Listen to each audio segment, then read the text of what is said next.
नमस्कार. आज आपण मूळ संख्या आणि संयुक्त संख्या हे आपण पाहणार आहोत. आपल्याला आज 1 ते 100 पर्यंतच्या मूळ संख्या आणि संयुक्त संख्या पाहायच्या आहेत. तर सर्वप्रथम आपण मूळ संख्या म्हणजे काय ते आपण पाहूया. तर बघा, अशा काही संख्या असतात की त्यांना ती संख्या म्हणजे ती स्वतः एक संख्या आणि एक या दोन संख्याशिवाय दुसऱ्या कोणत्याही संख्येनं निशेष भाग जात नाही. म्हणजे त्या संख्यांना फक्त दोनच संख्यांनी निशेष भाग जातो. कोणत्या दोन संख्यांनी? एकतर एक आणि ती स्वतः एक संख्या, अशा दोन संख्या आणि त्या वेगवेगळ्या. म्हणजेच दुसऱ्या भाषेमध्ये आपल्याला असं म्हणता येईल की ज्या संख्यांचे फक्त दोन विभाजक असतात. विभाजक म्हणजे काय की ज्या संख्येनं दिलेल्या संख्येला निशेष भाग जात असेल तर त्या संख्येचा विभाजक असं म्हणतात. उदाहरणार्थ 9ला 3ने निशेष भाग जातो, म्हणजेच 3 हा 9चा काय आहे? विभाजक आहे. तसं काही संख्यांना फक्त दोनच विभाजक असतात. कोणते विभाजक दोन? तर ती स्वतः एक संख्या आणि एक संख्या, हे दोनच विभाजक असतात. अशा संख्यांना मूळ संख्या म्हणतात. त्या संख्यांना एक आणि ती संख्या सोडून दुसऱ्या कोणत्याही संख्येनं निशेष भाग जात नाही. तर अशा आपल्याला आज 1 ते 100 पर्यंतच्या मूळ संख्या पाहिजे आहेत. तर त्या तुम्ही स्वतः प्रत्येक संख्या पाहून तिला कोणत्या संख्येनं भाग जातो आहे का नाही हे तुम्ही शोधून लिहायचं आहे. तर मी इथं लिहिलेले आहेत. तर पहिली मूळ संख्या आहे 1 ते 100 पर्यंतमधली 2. आता बघा, आपल्या व्याख्येनुसार 2ला कशाने भाग जातो? 2ला 2ने एक जातो, म्हणजे त्या संख्येने जातो, आणि 1ने जातो. त्याशिवाय दुसऱ्या कोणत्याही संख्येनं भाग जात नाही. म्हणजे 2 ही मूळ संख्या आहे. त्यानंतर 3ला फक्त 3नेच भाग जातो आणि 1ने जातो. दुसऱ्या कोणत्या संख्येने भाग जातो का? नाही. म्हणजे 3चे दोनच विभाजक झाले, 1 आणि 3, म्हणजे 1 आणि तीच संख्या. 2चे दोनच विभाजक आहेत, 1 आणि 2. तर अशा पद्धतीनं ज्या संख्यांचे फक्त दोनच विभाजक असतात त्यांना मूळ संख्या म्हणायचं. इथं मी 1 ते 100 पर्यंतच्या मूळ संख्या लिहिलेल्या आहेत. तर पहा कोणत्या मूळ संख्या आहेत त्या: 2, 3, 5, 7, 11, 13, 17, 19, 23, 29, 31, 37, 41, 43, 47, 53, 59, 61, 67, 71, 73, 79, 83, 89 आणि 97. तर या 1 ते 100 पर्यंतच्या ह्या मूळ संख्या आहेत. या संख्या जर तुम्ही मोजून पाहिल्या तर या सर्व संख्या आहेत एकूण 25 मूळ संख्या आहेत. म्हणजे 1 ते 100 पर्यंत किती मूळ संख्या आहेत? एकूण 25 मूळ संख्या आहेत. आता या सगळ्या संख्यामध्ये एक संख्या अशी आहे बघा, सगळ्या संख्यांचं एक वैशिष्ट्य आहे आणि एक संख्येचं वेगळं वैशिष्ट्य आहे. तुमच्या लक्षात आलं असेल तर बघा, या सर्व संख्या विषम संख्या आहेत. आपण काल पाहिलं होतं सम आणि विषम संख्यामध्ये फक्त 2 ही संख्या कशी आहे? सम आहे.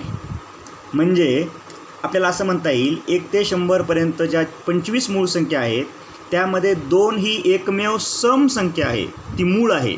बाकीच्या सर्व मूळ संख्या ह्या विषम आहेत. म्हणजे सर्व संख्यांमध्ये सम असणारी मूळ संख्या एकच आहे, ती म्हणजे फक्त 2. बाकीच्या सर्व मूळ संख्या ह्या विषम संख्याच असतात. आता बघा, ह्या झाल्या 1 ते 100 पर्यंतच्या मूळ संख्या.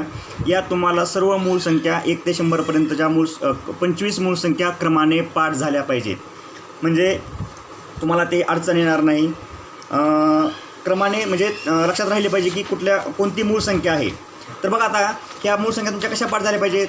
आता बघा, एका दमामध्ये तुम्हाला ह्या क्रमाने म्हणता आले पाहिजेत. मी तर कागद झाकतो, मी तुम्हाला म्हणून दाखवतो.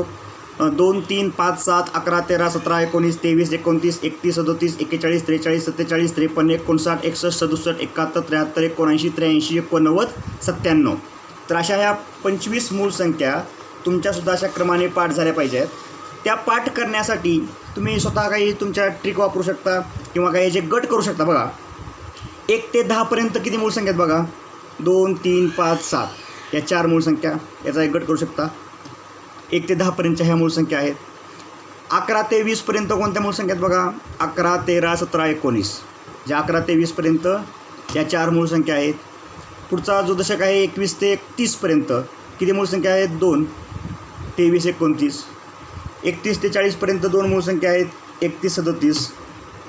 41 ते 50पर्यंत 3 मूळ संख्या आहेत. 41, 43, 47. 51 ते 60पर्यंत 2 मूळ संख्या आहेत. 53, 59. 61 ते 70मध्ये 2 मूळ संख्या आहेत. 61, 67. 71 ते 80मध्ये 3 मूळ संख्या आहेत. 71, 73, 79. 81 ते 90मध्ये 2 मूळ संख्या आहेत. 83, 89. आणि 91 ते 100मध्ये एकच मूळ संख्या आहे. 97. तर अशा प्रकारे ह्या क्रमवार सर्व संख्या क्रमाने तुमच्या पाठ झाल्या पाहिजेत.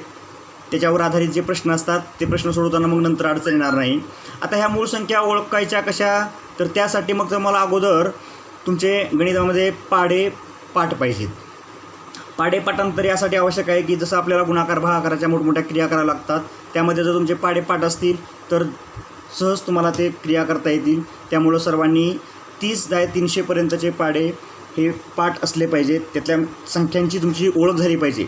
म्हणजे असे पाठ झाले पाहिजेत की कुठलीही संख्या कुठल्या पाढ्यामध्ये आहे ते तुम्हाला ओळखता आली पाहिजे. आता ह्या जर तुम्ही संख्या पाहिल्या तर या संख्यांना ती संख्या किंवा 1 याच्याशिवाय दुसऱ्या कोणत्याही संख्येनं भाग जात नाही. म्हणजेच या संख्या तुम्हाला कुणाच्याही पाढ्यामध्ये आढळणार नाहीत असं आपण म्हणू शकतो. आता या झाल्या मूळ संख्या. पुढचा आहे बघा संयुक्त संख्या. आता संयुक्त संख्या म्हणजे काय? तर याच्या उलट आहे, मूळ संख्यांच्या उलट. म्हणजे ज्या संख्यांना ती संख्या आणि 1 ह्या 2 संख्या सोडून इतर संख्यांनी भाग जातो. उदाहरणार्थ आपण घेऊया, समजा 4 संख्या आहे. आता 4ला कशाने भाग जाईल? 4ला 1ने जातोच. कुठल्याही संख्येला 1ने भाग जातच असतो आणि 4ने पण त्याच संख्येने पण भाग जात असतो. आता त्याच्याशिवाय दुसऱ्या कोणत्याही संख्येने भाग जातो का? बघा, 4 कोणाच्या पाढ्यात आहे? 2च्या पाढ्यात आहे. म्हणजे 2ने त्याला भाग जातो. आणि 4 म्हणजे हा 4ला किती संख्यांनी भाग गेलेला आहे? 1, 2 आणि 3 या 3 संख्यांनी भाग गेला. म्हणजेच 4चे विभाजक किती झाले? 3 झाले. हे विभाजक आहेत. या 4ला ज्या ज्या संख्यांनी निशेष भाग जातो त्याला म्हणायचं विभाजक. 4चे विभाजक किती झाले? 3. जर तुम्ही इथं पाहिलं 8 घेतला आपण तर 8ला बघा 1, 2, 4 आणि 8 या 4 संख्यांनी भाग जातो. म्हणजे 8चे विभाजक 4 झाले. म्हणजे आपल्याला ह्या सगळ्या संयुक्त संख्या आहेत. संयुक्त संख्या कोणाला म्हणता येईल?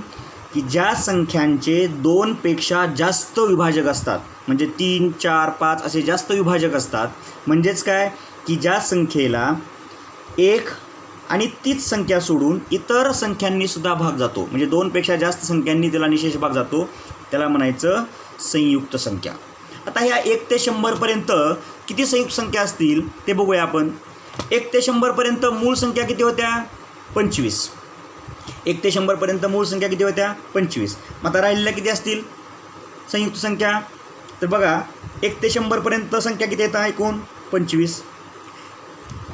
1 ते 100पर्यंत 25 मूळ संख्या आहेत. आता 1 ते 100पर्यंत एकूण संख्या किती आहेत? 100. त्यातल्या 25 मूळ संख्या गेल्या. यांची वजाबाकी करू आपण. किती येते वजाबाकी? 5 आणि 5 10 चाला 1 7 0. वजाबाकी किती आली? 75. मग राहिलेल्या ज्या 75 संख्या आहेत या मूळ संख्या सोडून राहिलेल्या ज्या 75 संख्या आहेत त्या काय पाहिजेत? संयुक्त संख्या पाहिजेत. परंतु या 75 संख्यामध्ये एक संख्या अशी आहे की ती मूळ पण नाही आणि संयुक्तही नाही. ती संख्या कोणती आहे? 1. ही संख्या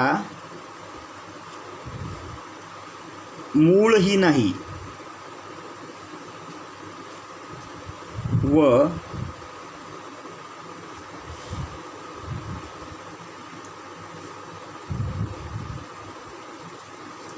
संयुक्तही नाही. बघा, एक संख्या मूळ नाही आणि संयुक्त नाही. कसं काय नाही बघा बरं. आपण मूळ संख्या कशाला म्हटलं आहे? की त्या संख्येला विभाजक किती पाहिजेत? 2 पाहिजेत. म्हणजे उदाहरणार्थ 3 संख्या आहे. 3चे विभाजक बघा. 3ला कशाने भाग जातो? 1ने 3ने. किती विभाजक झाले? 2 विभाजक झाले. आता 1चे विभाजक बघा. 1ला कशाने भाग जाईल? 1ने. दुसऱ्या कोणत्या संख्येने भाग जातो का? नाही. म्हणजे 1चे विभाजक किती झाले? 1च झाला फक्त.